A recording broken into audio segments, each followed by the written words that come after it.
All right, so this video is going to be me talking about concepts that are kind of in the textbook, but not really. I mean, for this first video, it is definitely more textbook based. I was going to not use, not actually show this page of the textbook and just have you see what's behind me, but I'm in the middle of working on my bookcase, and so it looks really bad, and I'm embarrassed to show you. So, what I wanted to do here was make sure that right up front we understand what exactly communication is. And so, this is actually in the textbook, and I want to make sure that you don't just read over it too quickly. So, it says so far we've talked about communication as if its meaning was perfectly clear. And I have to tell you, there is a lot of disagreement amongst communication scholars what this means. But basically, if we think that communication is about using messages to generate meaning, right? Using messages to generate meaning. So this means whether we're speaking, whether we're writing, whether we are, I mean, we don't, in this class, we really don't talk about graphic communication much, but yeah, definitely uh, pictures, images also fall under there. And one of the things that I wanted to make sure that you understand is that, and we don't get to this until chapter 8, listening is a very big part of communication. People tend not to think about that. So a lot of times students have said to me, "Oh, I'm just not really a great communicator."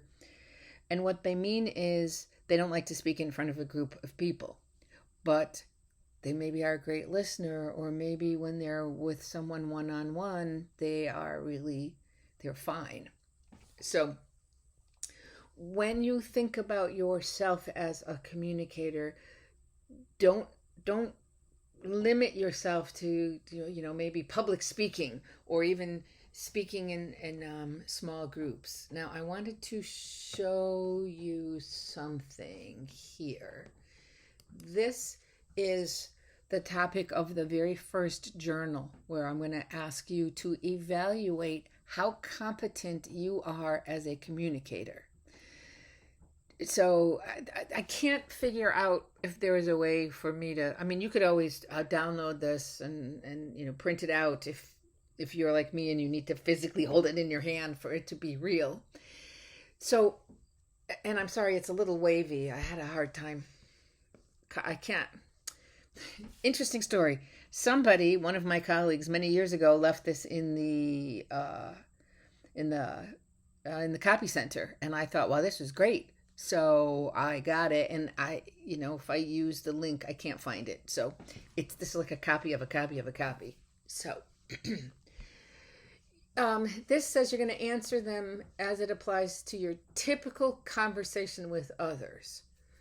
Okay, so this Spitzberg and Kupach were more looking at spoken communication, and I know that sometimes it's hard to think about typical, because I might feel very comfortable talking, I don't know, with my daughter, or maybe my youngest sister, but then sometimes when I talk with my sister who's in between the two of us, I feel like she's judging me, and so I communicate differently.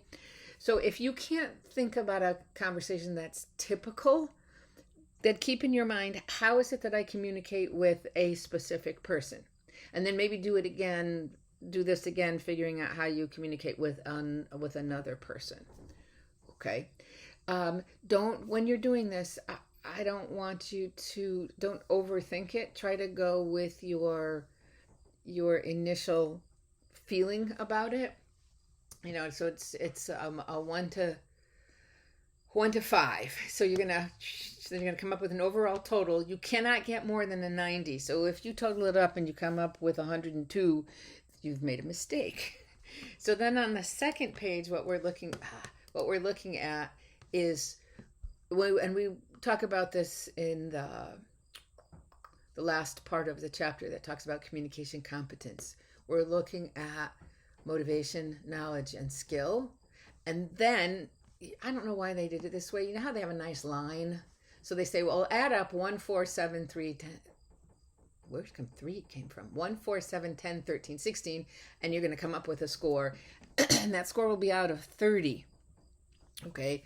So if you get a 27 out of 30, that's actually pretty good. Okay.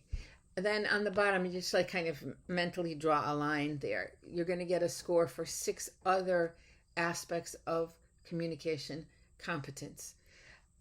And then, it's the score 1, 2, and 3. So you're going to add them up. And the most you could get for these, yes, I can do math in my head, is out of 5 is 15. Okay, so if you get a 14, don't freak out saying, oh my gosh, it's a 14 out of 30. No, it's a 14 out of 15. Okay, this is, as I said just a minute ago, this is the very first journal that we're going to do. And I will talk about this in class, but I thought it was good to also have it in video format. Let's see. I guess on a personal note, I would say that growing up, I always felt that I was not a good communicator because I looked at my father, who seemed, notice the word seemed to be able to go into any situation and communicate with ease. He would just walk in and like take control of the room, and he would tell stories and people would be laughing. And my younger sister, the one that I said sometimes I feel like she's judging me, she's the same way. She walks into a room and within 10 minutes she is, it's like she's on stage, and she really has grabbed the audience. And I always felt somehow less because I couldn't do that. I'm definitely more introverted, and we'll talk about that and how that impacts conversation. Not necessarily shy, but also, where's this? We talk later on, I think in chapter 4, we talk about self-monitoring and the idea that some of us who spend a lot of time saying, oh, did I do a good job? Did that sound stupid? I think that maybe sounded stupid. We tend to judge ourselves pretty harshly. So you might be in that camp. But in any case, as I got older, I realized that, put me in a room full of strangers and I am not going to own the room within 10 minutes. But put me in a small group and I'm pretty good. Put me on one-on-one with someone, I tend to be even better. And people have told me that I'm a very good listener. So that made me feel a lot better about my own communication skills.